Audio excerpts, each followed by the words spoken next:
I wasn't exactly psyched when the reveal came that the majority of new cards in King's Court were going to be focused on the Arcana Knight archetype. While I've always thought they were cool and, a nostalgic part of the original series, I was hoping that we'd get some more competitive cards or things similar to Toons and the Chaos monsters that we got in Toon Chaos that would have more of an impact directly on the metagame. But as the cards were announced, it was clear that there was definitely some potential to at least play these at, a competent level. I don't think you're going to be winning any tournaments with this deck anytime soon, but definitely it changed my mind a bit on the overall presentation of the deck and what it can do, and so I'm happy to report that after about a month and a half now of playtesting with this, I've come up with a very rough draft build that I've actually played now twice at locals, and I want to show it to you guys and sort of go over the Arcana Knight deck as a whole, but I thought before we did that, we'd take a look at the actual cards in the archetype, and some supporting cards that can vary depending on how you personally want to build your deck. With that being said, we're going to go ahead and jump into this, starting with taking a look at the Arcana Knights and the archetype as a whole, and then we'll take a look at those new cards, like I mentioned, and see what else we can come up with before showcasing the deck profile. So with that being said, let's jump into the first section of the video.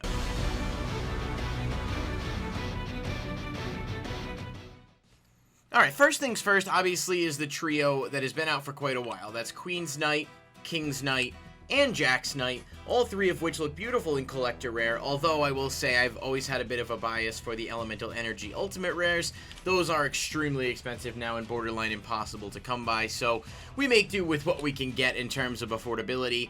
I think these cards are obviously cool for what they are. The concept behind them is neat. They're iconic from the show, making multiple appearances. But they're ultimately vanillas at the end of the day, and while King's Knight definitely has a bit more utility in terms of bringing out a monster from the deck, it does cost your normal summon, and so on paper, it's not the most useful of strategies.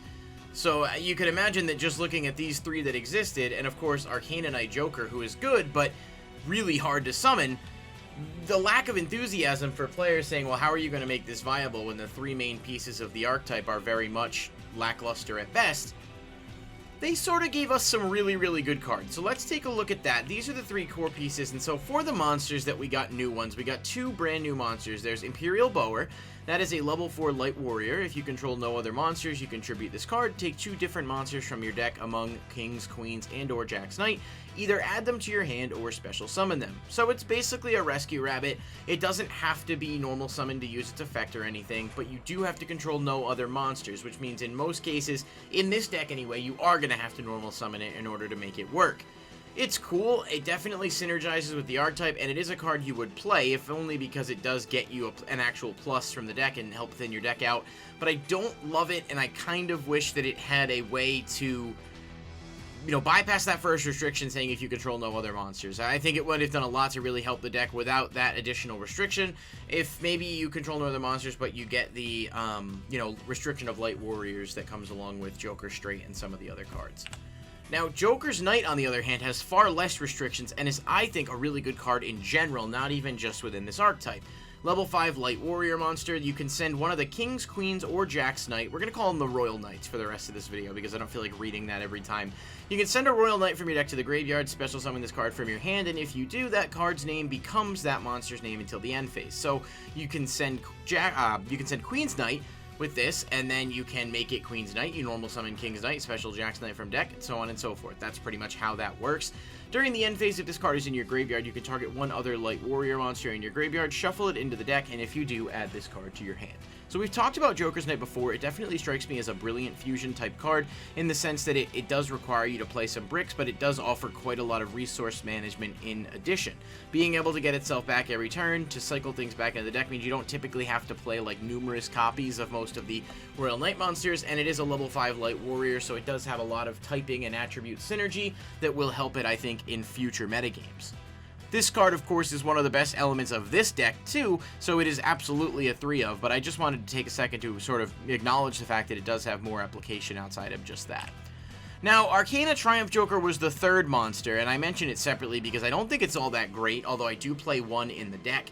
It is level 10. If this card is in your hand or graveyard, you can send one of each Royal Knight from your hand and or face-up monster card zone to the graveyard to special summon this card. So if you're doing it from the field, I guess it's okay. If you're doing it from the hand, you're immediately going to be at a disadvantage because this card's attack is dependent on the amount of cards in your hand. So if you're discarding the other 3 from your hand for whatever reason and then summoning this, it's going to have next to no attack points, which which makes it mostly useless.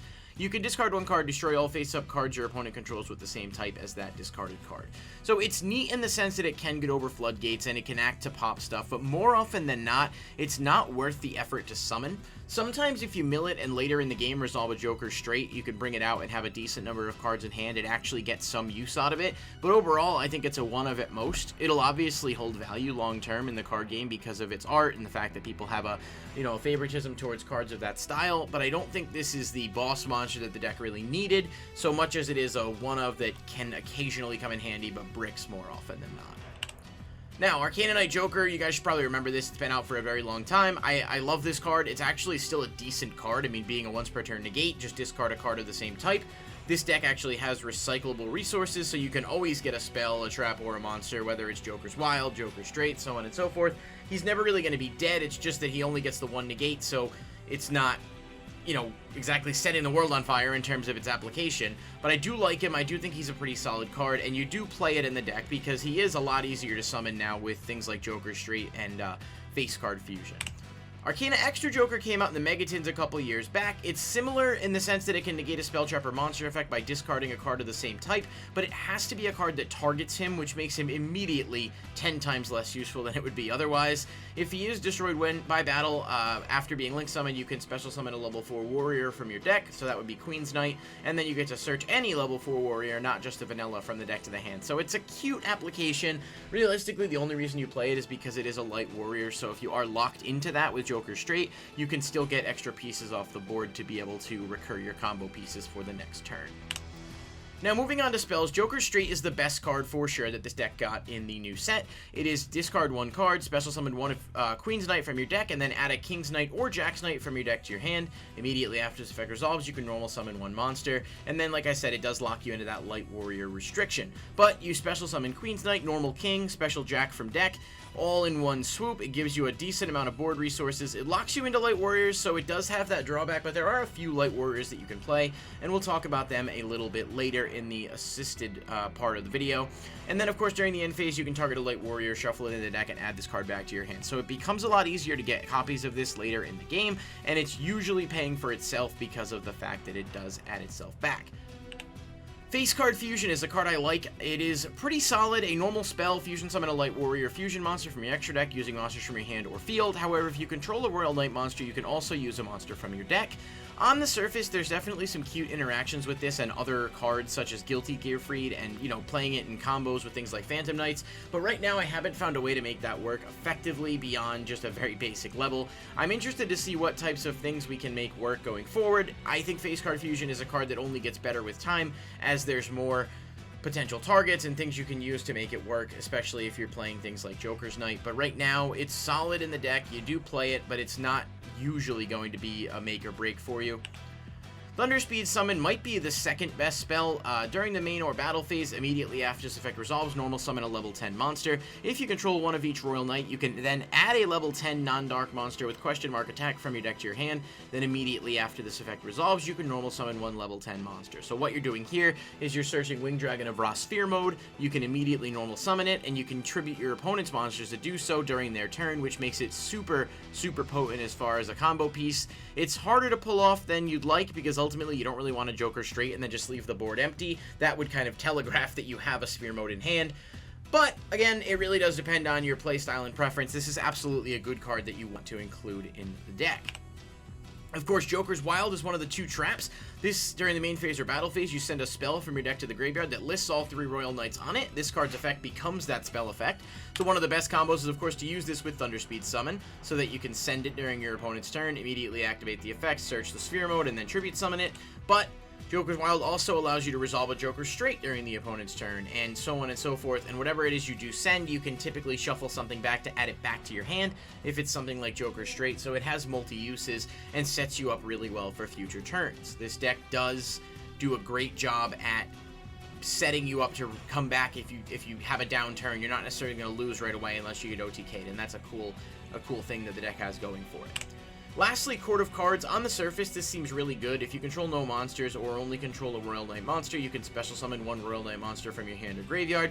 It's fine. Most of the time, you can get them out with things like Joker Straight, so it's not super important. having to control no monsters does make it tricky.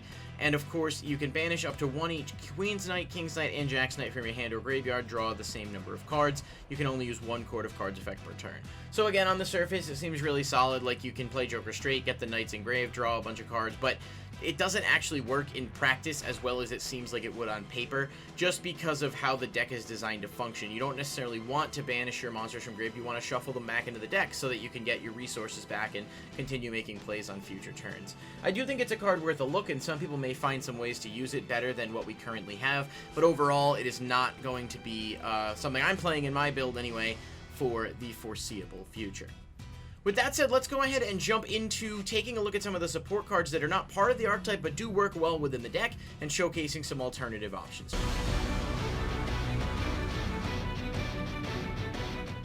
Alright, when it comes to optional support, there's obviously more cards than what I'm featuring here. There's literally over 10,000 cards in the game, and I'm showing you 9 because I think that the deck, for the most part, at least in terms of being a pure variant, works well with just multiple copies of its own cards and quick ways to draw into them.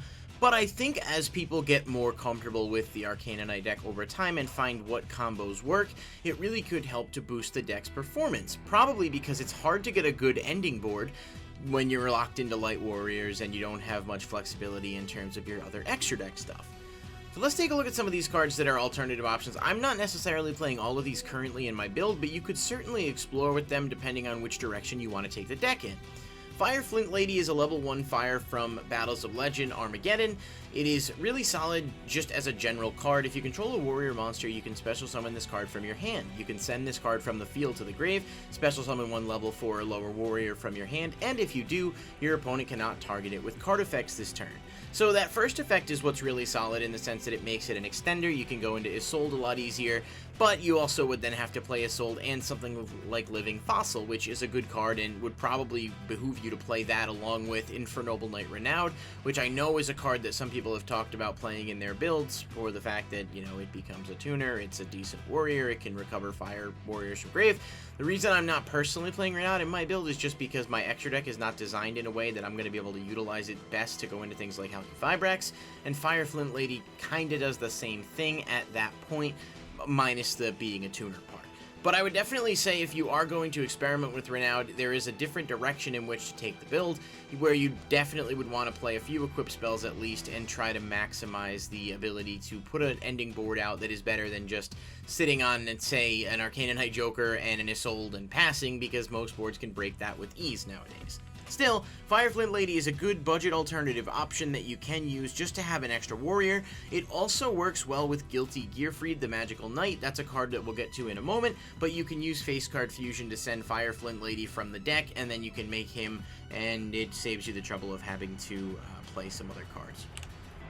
Hayate the Earthstar is one I like, but I think would need to test a lot more with before I made any decisions on this. Being a level 5 warrior does help because it means you can overlay it with Jack's Knight or Joker's Knight, so it gives you access to some more rank 5s. If only your opponent controls a monster, or you control a light monster, you can normal summon this card from your hand. If this card is normal or special summoned, you could special summon one level 5 light warrior monster from your hand. So, you can basically put this out, you can then special summon a Jack's Knight or a Joker's Knight from the hand. It's a cute interaction, it's just the normal summon in this deck is relatively important, and there's not a lot of ways to special this. But, if you use this at the end of something like Joker Straight, then you normal summon this because you already have the Queen's Knight, special summon a Jack's Knight or a Joker's Knight from hand. There is some application to be had there, just not enough that I feel comfortable playing it currently. People might like it and might feel differently about it, so I thought I'd showcase it because it does synergize with some of the other options we're going to look at. Renowned, as I mentioned earlier, is here. It's a really good card. You do have to control a fire warrior in order to special him from the hand, so you probably want to play him interchangeably with Fire Flint Lady in order to maximize his use, which means you're kind of changing the deck's core a bit, and that's okay. It's just, it's not falling in line with the build that I've currently put together. Renowned is a really, really good card in so many decks, and definitely one to consider if you can find a way to make that work. The Phantom Knights of Silent Boots is the package I was playing when I first started this, particularly as a one-of, along with Phantom Knights of Ancient Cloak and the Trap, which we'll get to in a moment. The reason this works so well is because you can send this from the deck with face card fusion if you control any singular Royal Knight monster, make Guilty Gear Freed, and then you can banish this to search out your Phantom Knights of Shade Brigadine.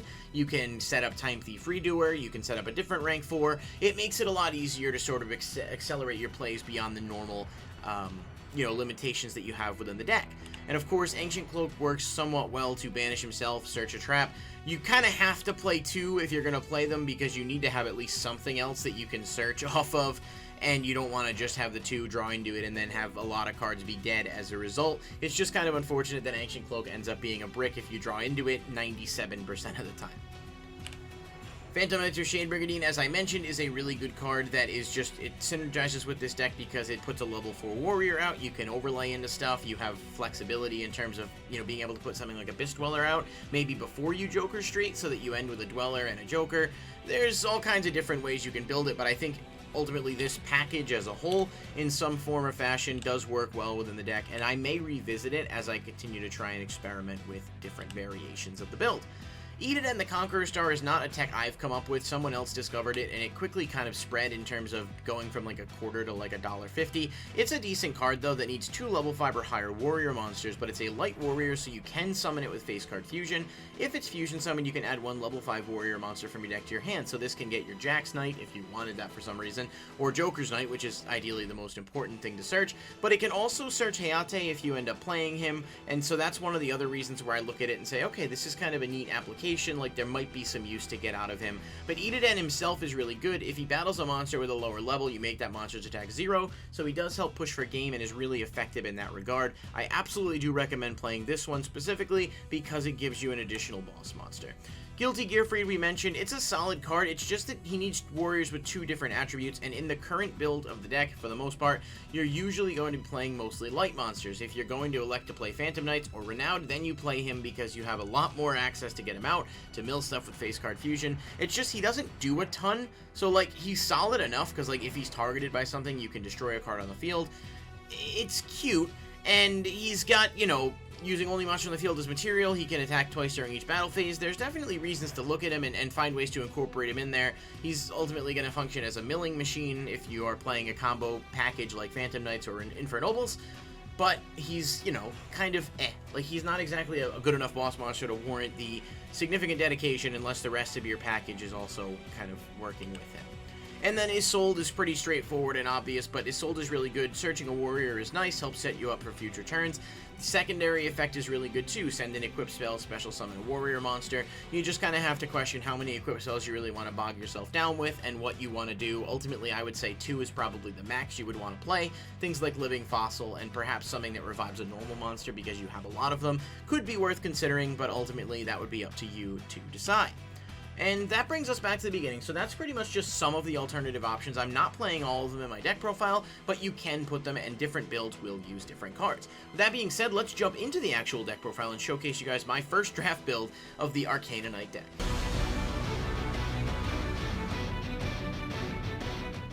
Alright guys, welcome back to the deck profile portion of the video. I'm actually really excited to go ahead and break this down a little bit. We talked about some of the card choices, we talked about some of the tech options you can play, but ultimately at the end of the day, the deck profile is probably what most people are looking for, and I've spent a decent amount of time trying to curate this into something remotely playable. It's really tough because the deck has limitations, but it also has cards that are really powerful, and where that clashes is being able to utilize some of your more powerful cards like Joker Straight. Obviously, you're not going to be able to play that and then go into like a giant board of powerful boss monsters because you're limited to light warriors, but still, that play potential is there, and half the games I've won just playing at locals and stuff, you can win just by OTKing. Like, just by straight up filling a board and attacking. If your opponent bricks, the deck can capitalize on that really well.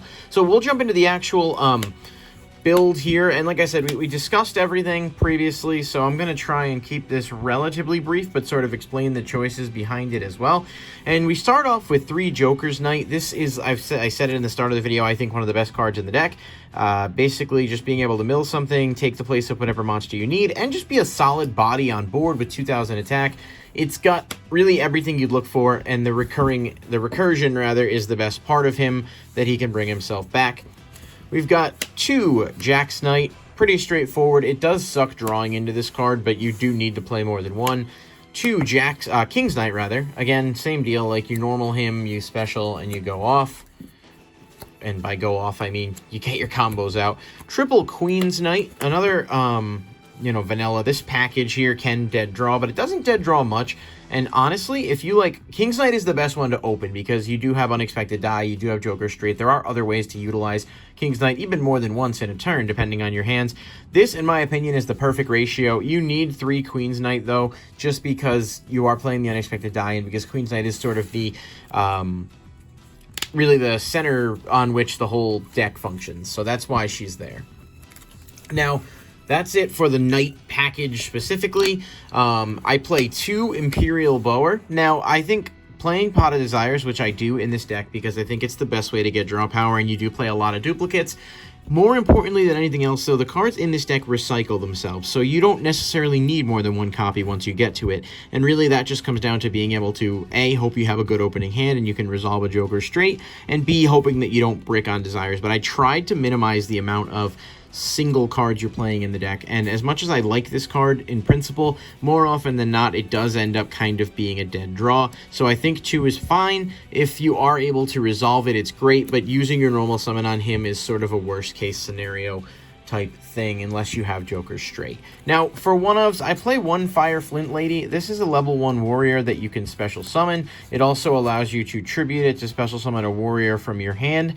It's not something that's going to come up a ton, but one of the things you can do with it is, like, if you do get a really bad hand in some capacity, you summon Joker's Knight, special this, you can tribute this off to go into, you know, a Queen's Knight in hand, and then normal your King's Knight and put your combo out. I don't love that, though, because what it does is it ultimately puts you down 3 cards already, and that's really kind of not an ideal position to be in when you're battling for advantage anyway. And for the boss monsters, I'm playing 1 of each, Arcana Triumph Joker, Slifer, and Sphere Mode. Sphere Mode is the best card because you can get it off Thunderspeed Summon and use it during the opponent's turn. Triumph Joker is okay. It's decent to out stuff. Like, I got over Summon Limit with it, so there's some cute interaction there, and ultimately it's gonna have a decent attack stat, but it's just not that great. And Slifer is actually really good when you can utilize him in the right scenario. He doesn't have any built-in targeting protection, so he's not all that useful in terms of being a boss monster you can just end on and pass, but he does offer some application if you are able to use him in the right moments. As long as you don't banish all 3 of these with Desires, you should be okay. In most scenarios, I've found that I'm usually able to either search what I need or end up having a decent alternative. Alright, onto the spells. Triple Joker Straight. This card is the best card in the deck. I don't think that's even a hot take. I think that's just a pretty solid way to look at it. Joker Straight, of course, for those of you, I talked about it a little bit earlier in the video. You special summon the Queen's Knight, you add the King's Knight or Jax, and then you normal summon, and it locks you into Light Warriors, but that's not really a huge deal. And all of this is going to recycle itself, which is why you really don't need to worry about more than 1. Honestly, if you happen to be able to banish a copy of this off Desires once you've already gotten to 1, it helps you because you dead draw less going forward. Triple Desires, again, it's a bit of an iffy card. I get that. I think it's really good. I think it also depends on the deck, but I'm not really one of heavy here for the most part, so it's okay. It does give you some speed and acceleration and can help push for games. 2 Face Card Fusion. I would really prefer to only play 1 of this, but because I'm playing Desires, I want to at least maximize my chances of having access to it. And 2 Thunderspeed Summon, another really good card that basically, if you resolve a Joker Straight, you can set this, and then you're allowed to search. And that's just a really good play to have access to. You get the Sphere Mode on your opponent's turn, or you can search out Slifer and put him on the board, and he'll have a decent attack.